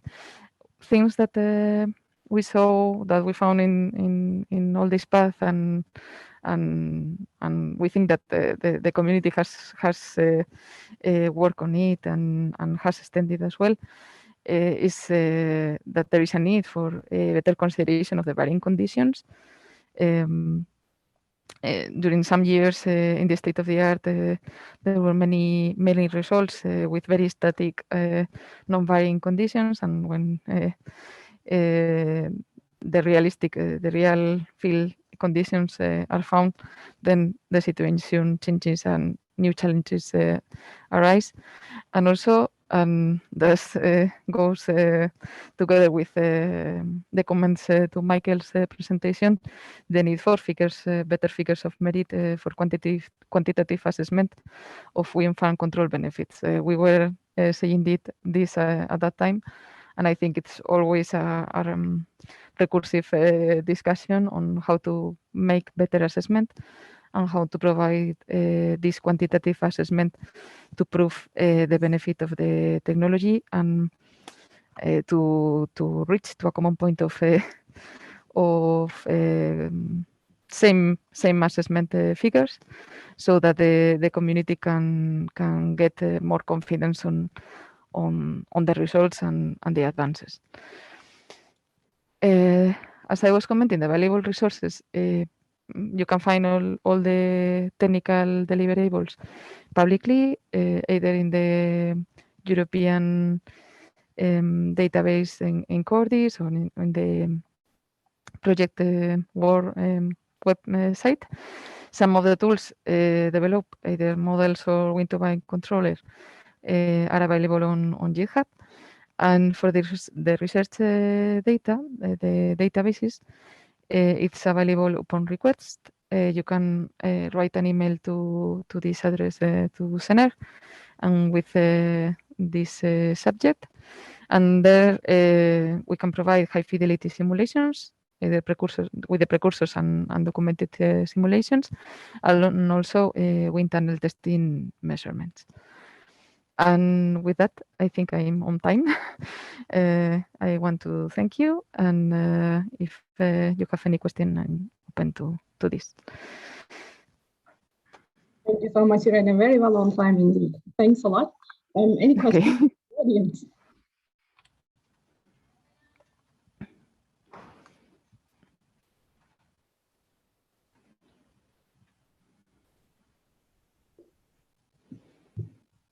Okay.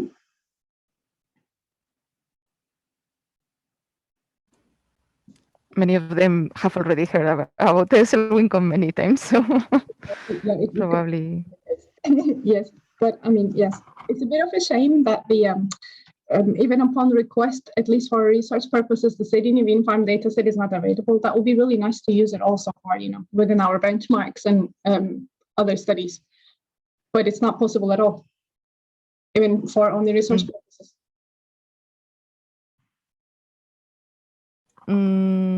I didn't hear you very well, Tuhfe, but well, referring to the field testing, it was in a commercial wind farm, and it's subject to constraints of confidentiality.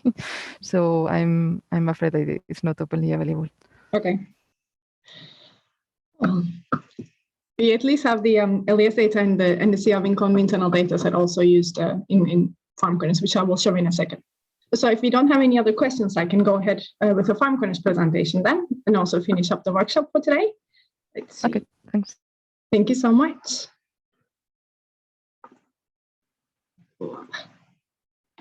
Okay, do you guys have it in full screen? Yeah. Great. I hope you can also see my cursor, which I will occasionally use. All right, so I will talk a little bit about FarmConners. In the last bit of our workshop, FarmConners is kind of a nice way to finish this workshop, which was the overview of the ongoing wind farm flow control activities, because FarmConners itself is a coordination action also funded by European Union Horizon 2020 program. Coordination actions are slightly different in theory, at least, from the research projects, where they're actually built on top of the existing research projects and use databases and other sort of knowledge and technology that is available from those projects and connect them. That can be EU projects such as CL-Windcon and Total Control, and that can also be like national projects such as SMARTEOLE, which was all connected indeed within FarmConners. As I said, both in terms of databases and also in terms of the collaboration and the knowledge transfer. So I will be the one who's giving the presentation, and me and my colleague Gregor Giba, we were the main coordinators for FarmConners, but it has several people, of course, on board. So let me see. There we go. Our narrative, when we started, when we applied for the money for the proposal itself, was actually, which was back in 2019, it was already a research focus wind farm control technology itself for quite some time, but the wider adoption by the industry has not taken place yet. And although the promises of the wind farm control was already shown at the time, and it's getting more and more sort of towards higher confidence levels, the wider adoption or the uncertainties itself still exists. So within wind farm control technology, we were thinking one of the sort of showstoppers can be the confidence in the control-oriented or optimization-oriented models that is used within the frame of wind farm control, and how to increase that confidence is one of the research questions we wanted to answer. And then certification, we thought, might be one of the reasons or potential showstoppers for wider adoption. And then the last bit we were very interested in to sort of look at other potential objectives, opening up the discussion from power gains or energy gains towards more market-oriented operation, and also move towards integrated wind farm control. So getting the flow controller and the power plant controller sort of together. And all of these is sort of divided into 3 work packages in FarmConners, which I will get to in a second. So the overall aim is to sort of remove those barriers for further commercial implementation of wind farm control. So within wind farm control, we had several partners, some from industry, some from certification bodies, and from research institutes and academies as well. And we also had the advisory committee, which we originally planned, because it's a coordination action, we were hoping to be able to travel a lot and have a lot of workshops, which we still did, but all of them were converted to online, which gave us a good opportunity because we could use that travel money for actually research this time. That's why FarmConners also was extended a little bit from 2 years to 2.5 years project.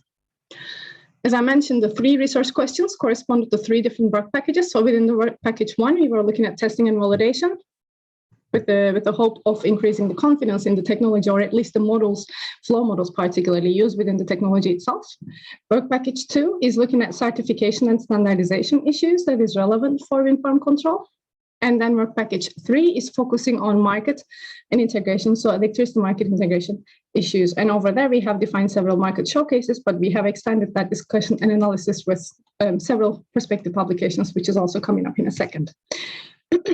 So within the whole talk, because it's a lot of work and it's also very fresh, a lot of the results you will see preprints sort of linked. Every time you see a purple sort of underlined, it's a clickable link. When you get the slides after the workshop, you'll be able to follow everything up on from here. So what I wanted to give you in this presentation is sort of teasers and pointers to where to find them and what is sort of the overall content of each and every results or highlights from the project.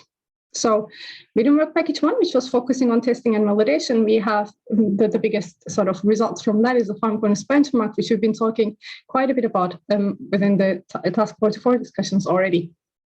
And the preprint is available on the Energy Science. You might have seen it. It is actually quite a sort of long paper. It includes 4 blind tests. That's why, and each and every blind test can be read separately as a chapter on its own, but you can also read all of it because the cross discussions are also quite interesting. So within the FarmConners benchmark, we have had 12 participants or 12 participating institutes that has come or contributed with 16 participating models in total. Some of those models are actually the same, but their parameterizations are different, which ended up giving us very interesting discussions and very spread in the results. So we have unfortunately had to narrow down the focus also because of the availability of the data sets. So wake steering being the most popular or the most available data sets in terms of all kind of data textures or data fidelities have won the case. And we have only had the chance to look at the wake steering control within the benchmark, FarmConners benchmark. So within those 4 blind tests, we have had the SME field test, which Tom already has talked about a little bit. So I don't have to go too much into detail in terms of what the test included, but I have a little teaser about the results. And then we also have the wind tunnel test that is coming from CL-Windcon project, like Irene mentioned, and CL-Windcon contributed also with their LES databases together with total control. So for the LES cases, we have 2 separate blind tests, giving us 4 in total. As I said, it will only be snippets of the results over there, so feel free to go ahead and have a sort of deeper look on the preprints in Energy Science. So the first sort of snippet I wanted to give you is for the SME field test. So you will see this P4567 are the participants' IDs. So we have in total had 5 participating models over there. It is quite interesting because P4 and P5, you can see in the first two columns in the table over there, are both actually using force. They're using the exact same setup, if you will, but their parameterization is very different. So what we have provided within the blind tests or within the benchmark in total is we have a calibration data set. For the SME field test, it only includes of the normal operation case, so there is no misalignment cases, or at least not intentional misalignment cases in the SME field calibration database. But then we are testing all of the model performances behind a steered turbine, sometimes several weeks behind a steered turbine. So for this particular P4 and P5 case, you can also see a small table here compared the parameters that is embedded within Flores model or the same setup that they have used, Gauss legacy version. And then you can see how the parameters are different from each other. And also we have included the Simley et al. Paper, like Thomas was also going through quite a bit. That is sort of fitted quite well, also based on mean speed bins, etc., to the data set. And you can see sort of the best values achieved so far versus how P4 and P5 could calibrate their models. Some of them off the shelf, some of them only based on normal operation data set. So keeping that in mind, we are looking at the results in terms of the time series now. One of the participants did not provide time series. They only had the static runs. But what we are looking at is a two turbine case. So as Homo mentioned, the steering of it counterclockwise, we use minus as a convention for it. I don't want it to be a bit like confusing, but it's counterclockwise. You can see also from the picture here, it's about 13, 14 degrees. And then we have the sort of aligned or perpendicular wind direction being around 207 degrees. So in the first row, we have the upstream turbine. And in the second row, we have the downstream turbine, predicted power on the y-axis. So the model results are on the y-axis, and the active power that is observed is on the x-axis for all of these. So color-coded and also participant IDs, everything. So P4 is, you can see how the upstream turbine sort of estimations versus downstream estimations look like, etc. So for the P4, let's look at that. So for the P4, within the power curve, so these are 2 megawatt turbines, within the power curve, you can see in region 2, there is underestimation of, there is the overestimation of the power loss. So the power is like underestimated. And that means this little power loss factor that was discussed already twice in this workshop, and the calibration of it was not possible because the calibration data was only normal operation, is slightly overestimated here, the loss function overall. It's not the case for the same model in P5, but then it's sort of reflected back in the results in terms of overestimation of the power after the rated region or closer to the rated region. The best fit is cosine fit, or in terms of power loss fit, is seemingly achieved by the P6. And then we have a slightly similar behavior by the P16, for example, here. A little bit overestimation of the power loss, and then gets back with a lot less data available anyway around the rated region. So the discrepancies between P4 and P5, as I was mentioning, underlines further the importance of the parameter tuning, which is the importance of the calibration dataset that is available from the fields. With more and more campaigns that are going around or that are completed, I'm hoping we will actually have ideally larger database of tune all these models, and we also have more advanced methods of tuning it on the go, like Michael was mentioning, so we can have more and more data-assisted wind farm control for any kind of strategies in the wind farms. The other blind test that I sort of nitpicked from the benchmark paper is the last blind test. So that is looking at the total control LES cases. It is kind of interesting because for the total control, we actually had the highest fidelity models that have participated as participants. So this is going to be the comparison, not necessarily against the measurements, but it's against the LES, which is sort of lower TRL in that sense. So we have had, in this case, 5 participants as well. And the P8 is coming with a Hawk 2 farm, which is mid-fidelity tool. P10 is Strat farm, which is low to mid-fidelity tool. And P11 is steady-state RANs. And P16 is sort of analytical. And then P20 is another LES, which is very interesting to see the comparisons. So in the total control LES cases, the reference LES, sort of the true value in our little investigation, is going to be coming from Ellipsis 3D, just as a reference. All right, we will be looking first the weight loss reduction behind a single turbine against the Earth. This time we have two steering settings. So in the first setup, which is over here, we actually have 20-degree misalignment. And in the second setup, we have 30-degree misalignment. On the left-hand side, you see the time series. So the LES and all the models will run for about an hour. And then on the right-hand side, you can see how these time series are sort of coming back in terms of the distribution. So the time series are plotted in the resolution that is provided by the participants. So on the right-hand side, we have the box plots. In the black, we have the reference LES, and the participants are again color-coded, and you can also see the box plots around there. On the left, we have counterclockwise 20 degrees. On the right, we have counterclockwise 30 degrees. So first things to realize, just looking at the black boxes, so is the reference LES from ellipsis 3D. In our case, from going from 20-degree misalignment to 30 counterclockwise, we already increased the power gain, or we are likely to increase the weight loss reduction. Sorry, the weight loss reduction. So weight loss reduction meaning how much of the wind speed at the turbine was recovered in percentages normalized. All the formulations and how all the metrics are calculated again in detail in the preprint. Feel free to have a look at that. This is also quite interesting because we can see, for example, P8, which was the Hawk2 farm, so our meteorology tool from in-house DTU. So it is actually matching very well for the weight loss reduction itself. And LES, given uncertainties and the spread in the data, the second LES is P20, right next to the black. They're also in similar ranges for 20-degree misalignment, but they're getting a little bit or slightly separated for the 30-degree misalignment. So that was for weight loss reduction. But going from wind speed to power, many things can happen in control evaluations or control model performance evaluations. So especially for the controller itself, the turbine control implementation itself plays an important role, and how the turbine was represented in all these model setups. So there are CPs and CTs, etc. And from weight loss reduction to power loss, from weight loss reduction to power gain comparisons, we actually have quite a bit of a different picture here. So for the 20-degree and 30-degree, we still have the same trend if we look only at the black box. So our reference data. So the power gain is actually increasing for 30 degrees. And in fact, for 20 degrees, we actually risk losing power. You see, this is 0, so there is sometimes negative. We actually risk losing some power for 20 degrees, but for 30 degrees, we are talking about approximately 21 or more than 20% median gains, which is interesting. Then we look at the comparisons between the black and the purple. So between two LESs, you can see compared to weight loss reduction, their sort of difference in the turbine representation and controller tuning sort of compensated for that difference, and they're actually in very good agreement right now. It's very interesting also for the correlations, etc. If you look at the time series, you can also see high correlation, which is very nice to see.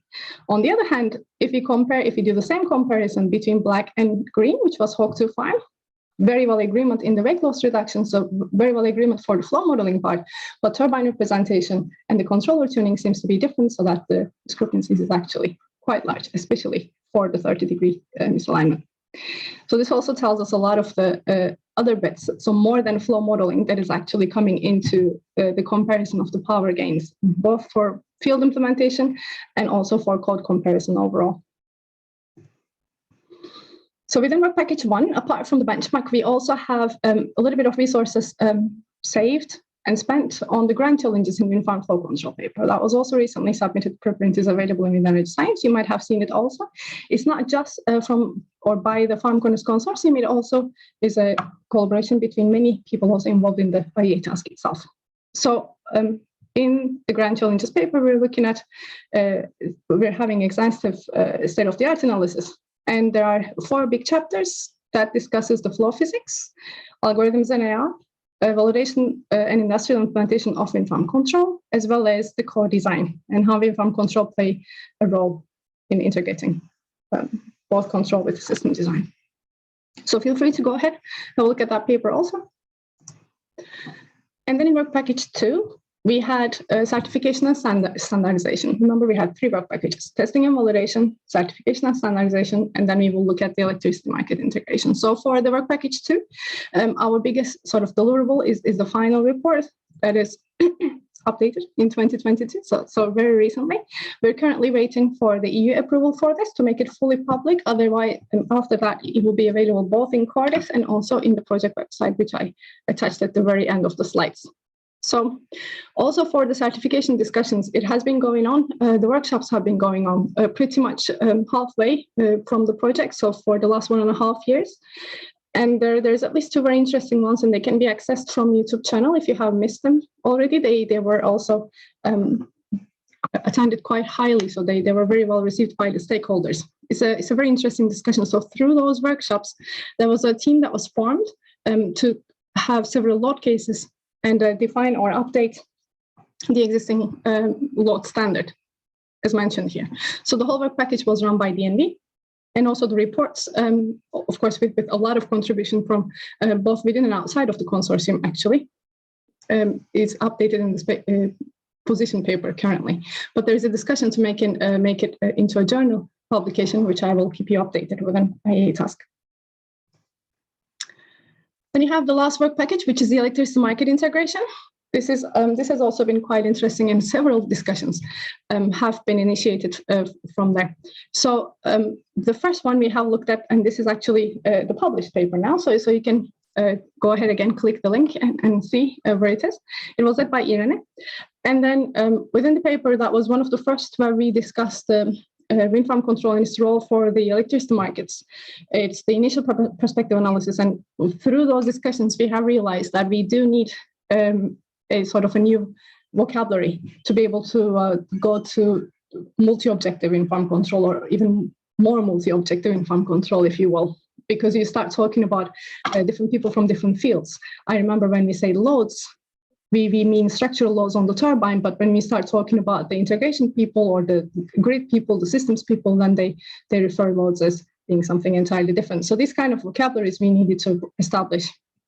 Also through those discussions, we sort of come to the taxonomy, if you will, of defining wind farm control as the umbrella term that actually has the wind farm flow control and wind power plant control as 2 different terms that can be relatively separated between the 2.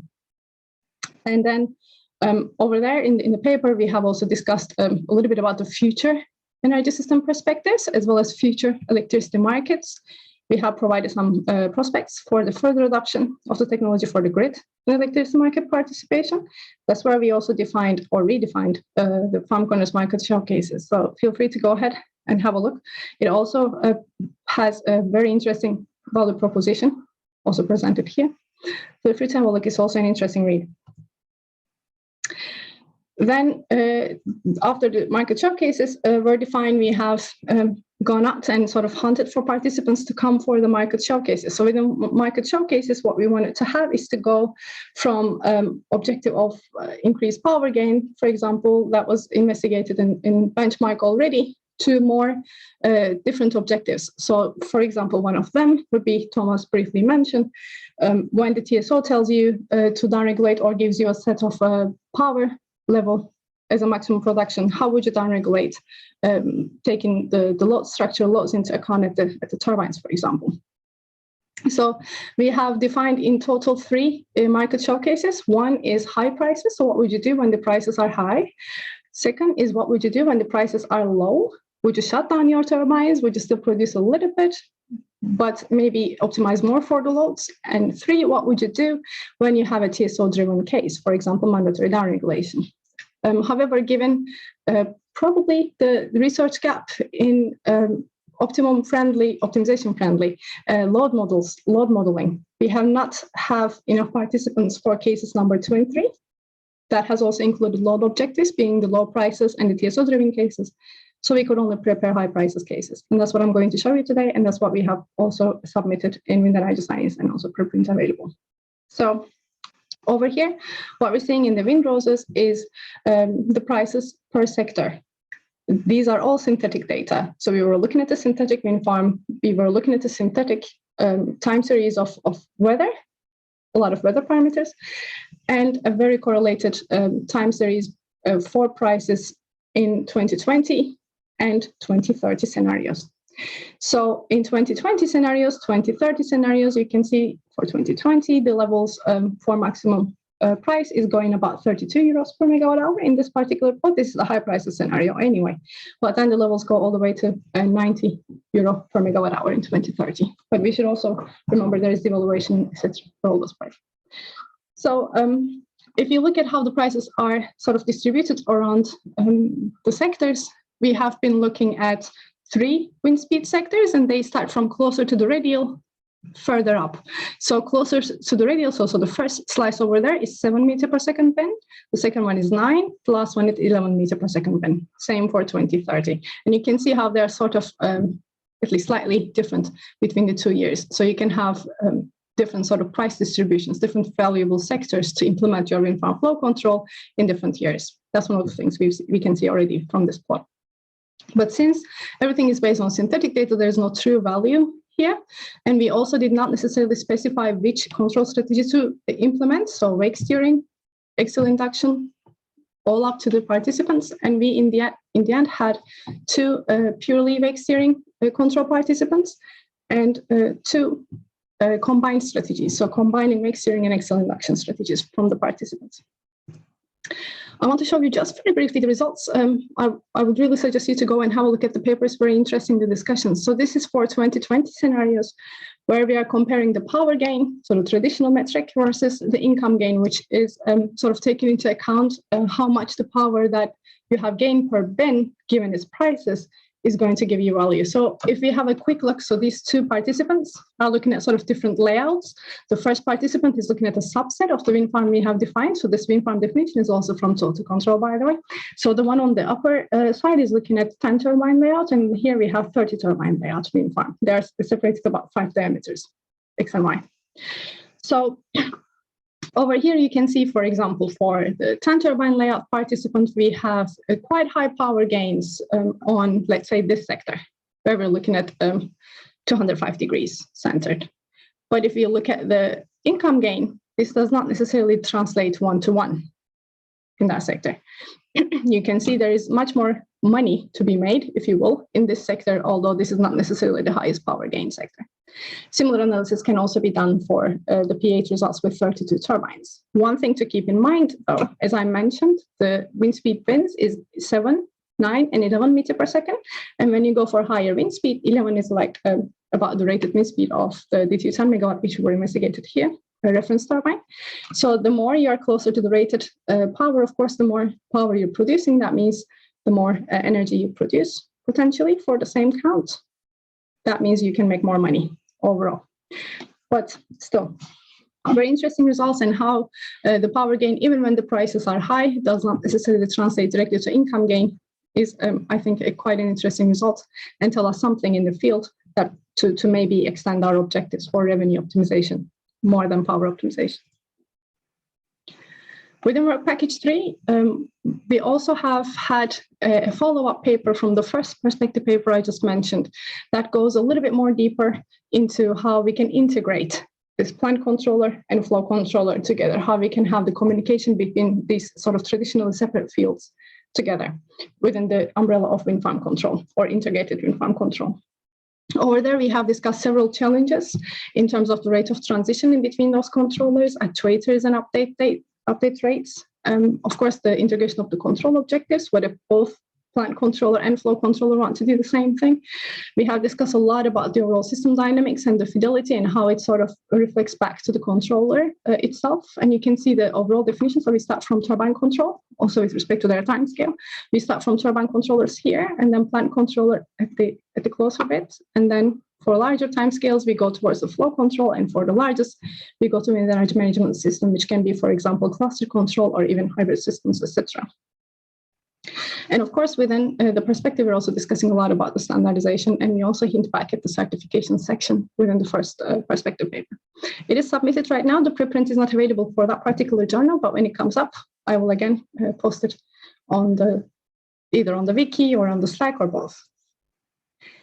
So the last bit within work package 3 I wanted to show you is the open access simulink control, which I think is also super interesting. So this has just the full paper looking at the test cases for this integrated controller.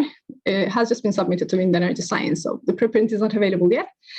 but it will be hopefully soon. So the version 1 is released. You can go and get it from GitHub. It is an interesting setup. So as I said, it's Simulink based. So you will still need, I think it's 2020 license it still works with. But this is a little screenshot, a bit busy, I know. But what we have over here is the one in the middle is a turbine controller based on Simulink. The one on the left is the power plant controller.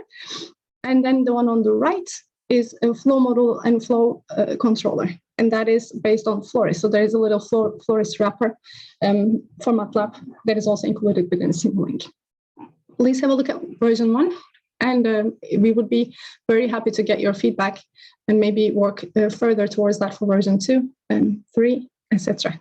So please have a look and let us know.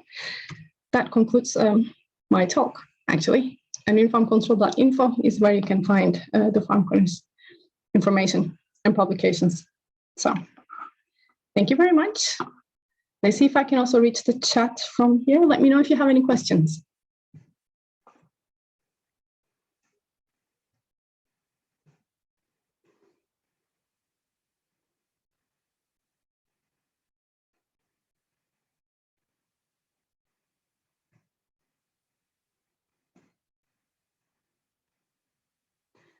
As I said, it was a little bit like a hinter pointer for a lot of the activities that took place, but all of them can be sort of a talk on their own.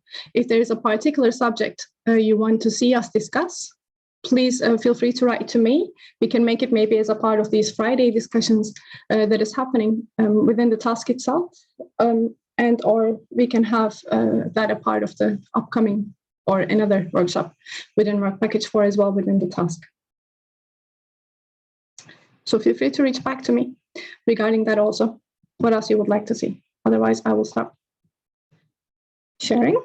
As I said, a lot of the information is available. Many of the data sets is not necessarily, especially for the benchmark, is not necessarily owned by the FarmConners itself. It's coming from other projects you also have heard today. But many of them are available already, open access. Some of them are available upon request. So the sort of the code and data availability sections under those, whereas preprints also give you more information about that if you're interested in using them for your own research. What else to say about this? So I suppose that is kind of it. Oh yeah, there are also smaller activities that I did not mention, but likely to come up, especially maybe for Work Package 1 and so on. I did briefly mention how challenging it was for us to find the right vocabulary, especially when we go to more interdisciplinary areas. But an overall metadata catalogs and taxonomy activities that we have initiated in FarmConners had to sort of stop halfway because we had an important colleague sort of changing institutes. But we are willing to keep that up again with IEA Task 44, maybe through ShareWind or some other platforms for a proper data sharing metadata catalogs. So how to find the data, how to access it, and how to maybe reshare it. Tuhfe, I'm on your wind farm control website and just looking for that Simulink release. Is that FarmConners website? No, it's not there yet because it's okay. Approved by EU. So we only put things there that is approved by EU to not sort of, you know, because sometimes we need to revise it. Otherwise, we need to upload it again and again. But it is on GitHub. You will have the link from the slides directly. So you can have a look. Otherwise, maybe you can Google it. I don't know. I never tried Googling it. So let's not do that. I'll send you the slides and you can directly click on it. Yeah. That's fine. Yeah, I can find it in the slides. I just thought I would look there first. Yeah. It could be interesting, I think, to have that benchmark. Yeah. Thank you. I think so too. I think this is, it's quite a good step, at least initial step towards that direction. That's nice. Yeah. Yeah. Okay. Any other business? Anything else you want to discuss? One of the things I wanted to ask, but it can also wait for the next monthly meeting, is maybe already to discuss what to have the workshop about for the next time. If there is any particular topic you want to see, that would be something to already maybe think about, so we can discuss more about that in May. In May is like 2 weeks away, by the way. So in our next meeting in 2 weeks. If not, I will stop recording.